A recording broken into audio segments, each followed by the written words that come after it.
Hi everyone, Merry Christmas. Today is going to be my 3 days of Christmas. I have decided to watch three films this week. The first one, as you see here, is A Complete Unknown. Tomorrow will be Baby Girl. And on Thursday, I will be watching Nosferatu. So let's go ahead in this one. I'm really excited to talk about. This was a phenomenal film. So I'm gonna be quote unquote spoiling A Complete Unknown. I'm not really sure if I could spoil a biopic, but I'm gonna detail interesting motifs sprinkled throughout the film and also go over some real life incidents that inspired the events depicted in the film. Before I get into all that, let me just say I unequivocally recommend this film. I was so entertained, and like clearly everybody around me was like, it was just one of those films that was so enchanting. And I think that's kind of rare to feel nowadays because sometimes films, there's all this drama, maybe pre production or production drama or whatever have you. I feel like there was no noise about this film except for the fact that clearly all the actors were loving it and Timothée Chalamet put his whole ass into this whole entire thing. Excuse me for the cursing, but he did that. And not just him, every single person that face appeared on the screen, they just killed it. I just want to say that this film was phenomenal. And this is what happens when you have an amazing script, a great director, a talented actors. You put them all together, and this is how you make a great film. And people are trying to create like what is a great film made out of. That's all you need. A great script, a great director, and great actors because they all did phenomenal. So I'm going to really going into that. But I want to unequivocally say if you have time with your family and you're wondering what film should you see, watch this film. It's great. It also helps with multi-generational issues. If you have people who are a little bit older in your family that be squabbling with the younger people, guess what? This film is going to remind y'all that, yeah, y'all were fighting about shit also back in the 1960s. So let's go ahead, not waste any more time. Let's get into this. Oh my God, I love this film so much. So again, the runtime here is 2 hours, 20 minutes. Be cognizant of that. Go to the bathroom before. There were several people that need to go to the bathroom during my filming. During the film, the runtime while I was watching it, it was not good. There was actually a lot of older people in my in my movie theater as well, and that was so awesome because it was also scary because I'm a black woman. I don't know. I'm a black woman, so seeing people who clearly experienced this in real time react to it, I was like, damn, y'all was around in apartheid America.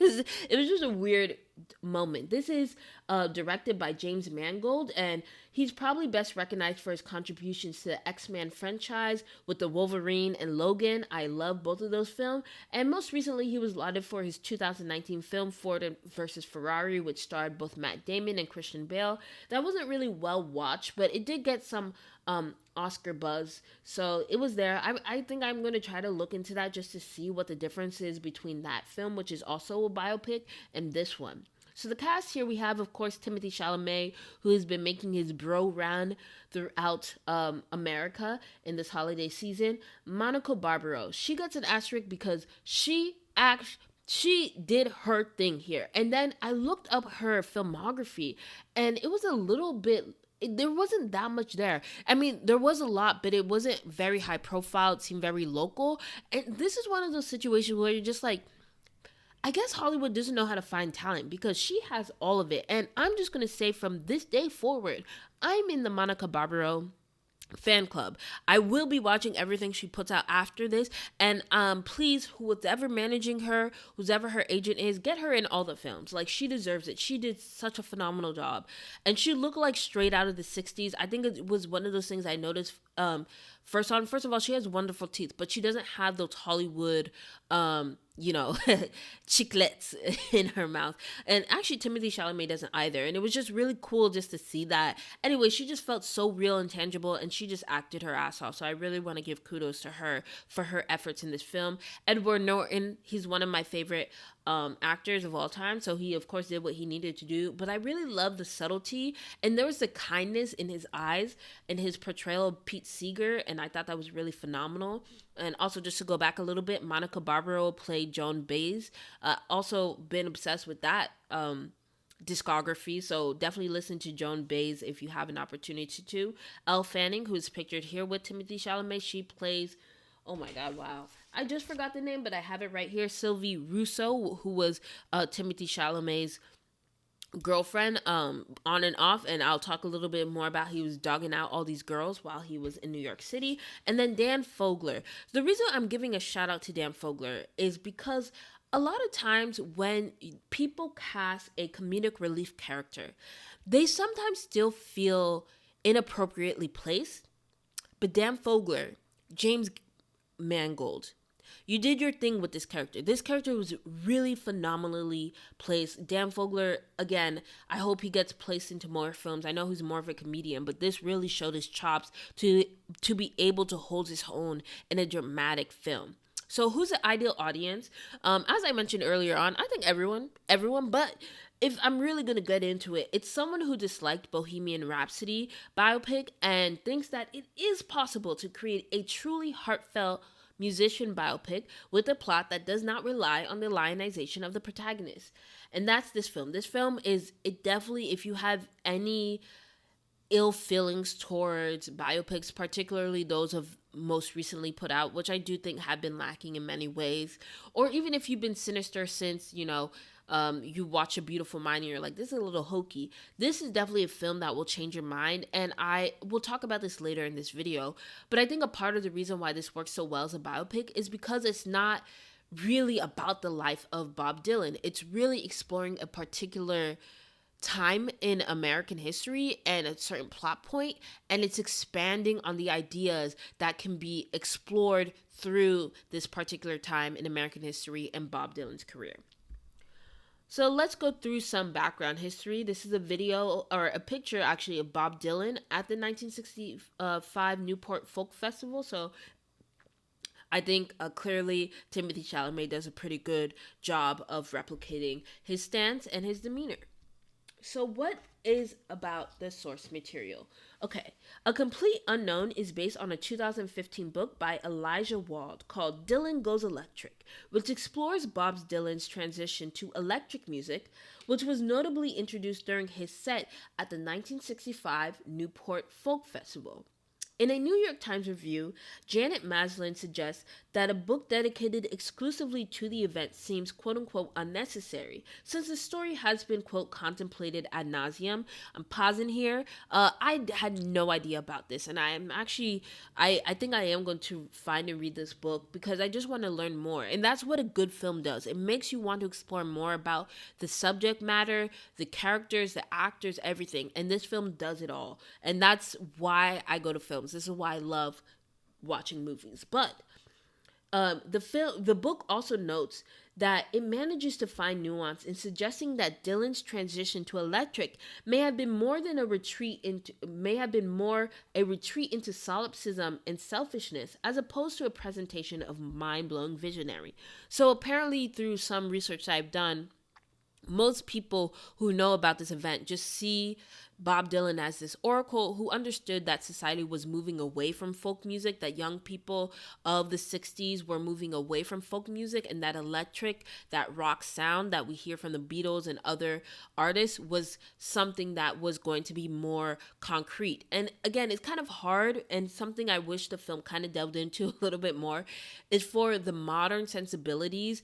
This idea that what Bob Dylan was doing at the 1965 folk festival was so sort of incendiary, and it's like you struggle nowadays to find anyone in the Billboard Top 40 who could play live music. So this idea that just by plugging his guitar into an electric machine suddenly change a whole dynamic is really wild. But again, I understand genre gatekeeping, and I will talk about that a little bit later and try to compare that to rap and what's happening nowadays to the rap industry. But yeah, and in essence, the book Dylan Goes Electric kind of suggests that Dylan was an asshole, and the movie also does do a great job of exploring the complexities of Bob Dylan's character. But in both the book and the film, Pete Seeger, who is pictured here, you see him with his wife, Toshu, who is also Queen, whoever acted as her, also Queen, did a phenomenal job. Pete Seeger is a protagonist alongside Bob Dylan. Seeger is 22 years older than Dylan and was instrumental in funneling Dylan into the folk genre early in his career. Seeger has a storied career that includes topping the charts as a member of the band The Weavers. However, due to his activism and strong left leaning politics, he was swept up in the hysteria of the McCarthy era, which found him subpoenaed in 1955 by the House Un American Activities Committee. I'm going to pause here. If at any moment in time an Un American Activities Committee or something like that comes up, I need y'all to bring out your pitchforks. That is not okay, but I'll continue. But don't let nobody talk about un-American stuff. What are we talking about?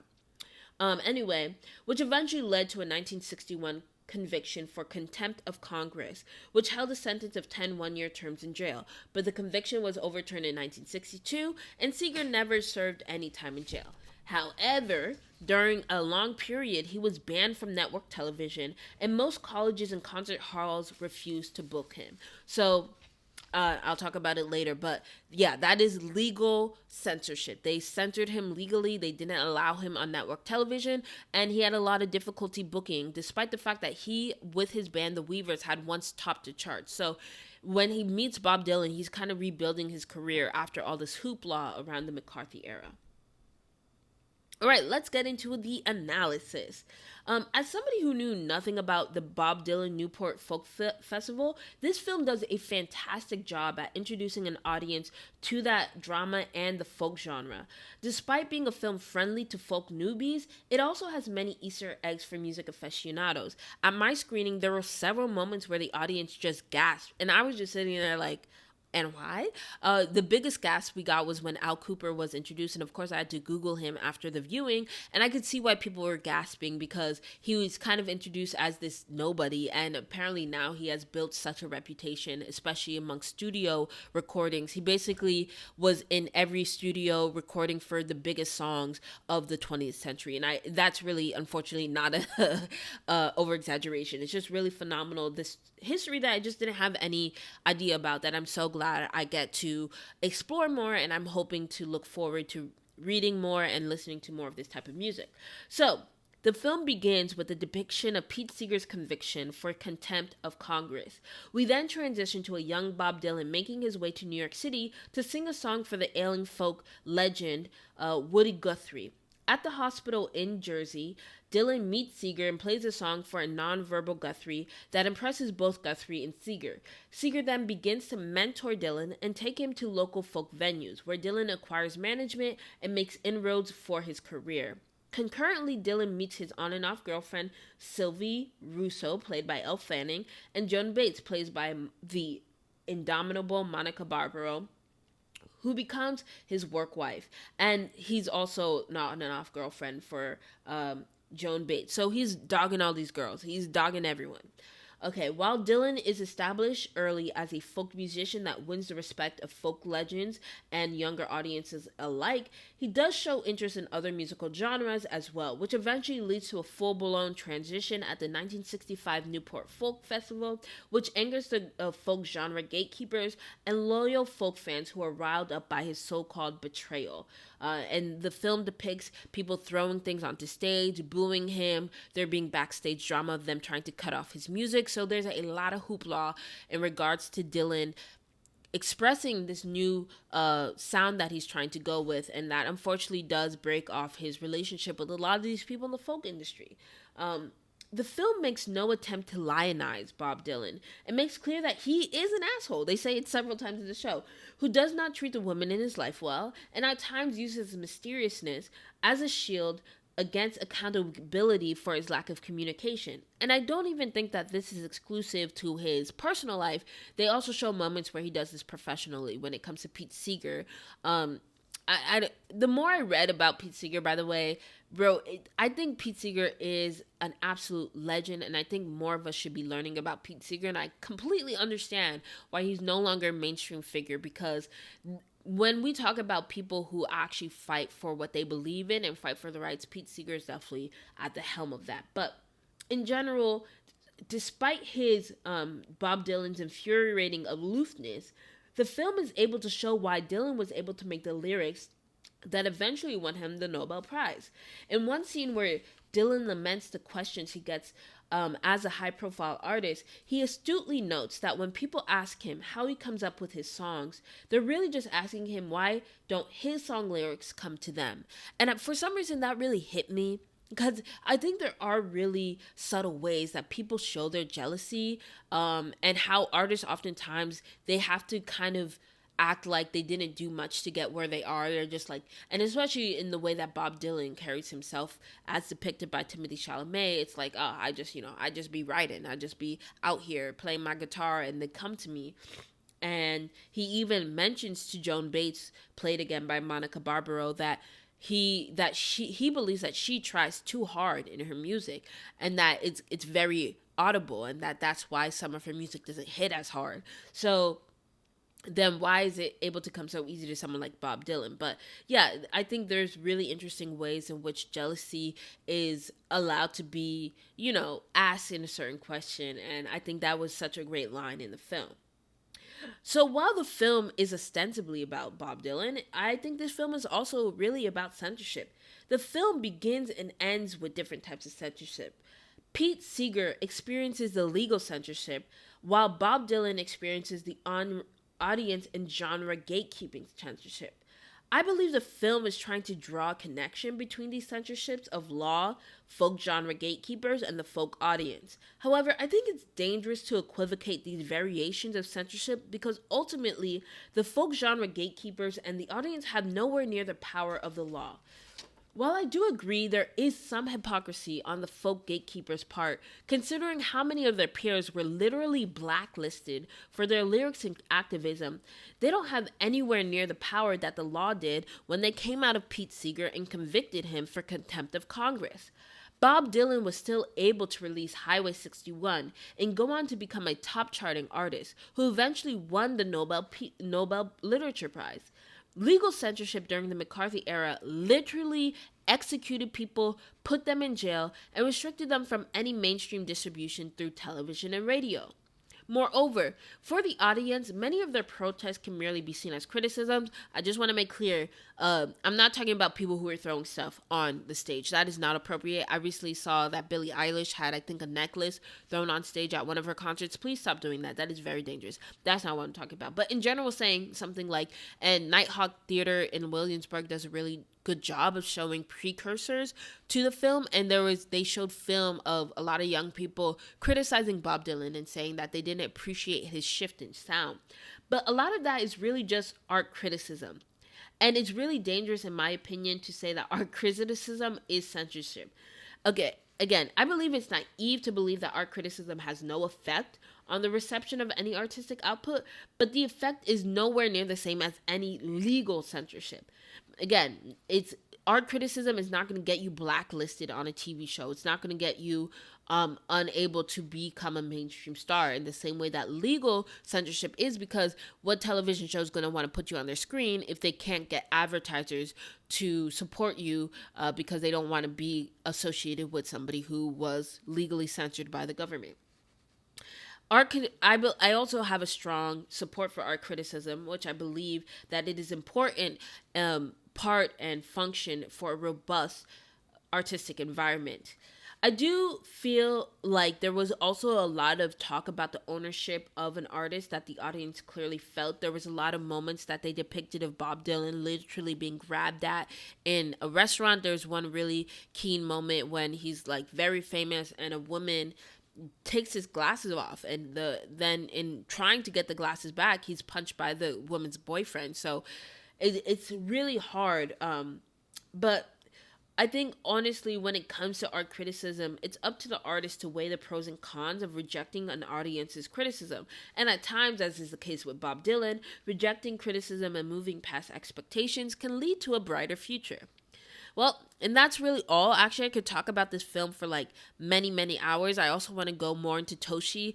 I just want to say again, please watch this film. It is so phenomenal. These actors did a great job. Like every single one, every single extra, every single person that appeared on screen. There was even this lovely black woman who was constantly with a little afro, so cute, who was constantly in the backgrounds during the Newport Film Festival. She did her thing. Like every single person who appeared on the screen did their thing. I might talk about this more if I feel like I need to. I'll probably read the book and maybe come back to you about some of my analysis about censorship and audience criticism. But until then, that was Spoiled. And see you next time, which will hopefully, most definitely will be tomorrow. Bye, and have a Merry, Merry Christmas.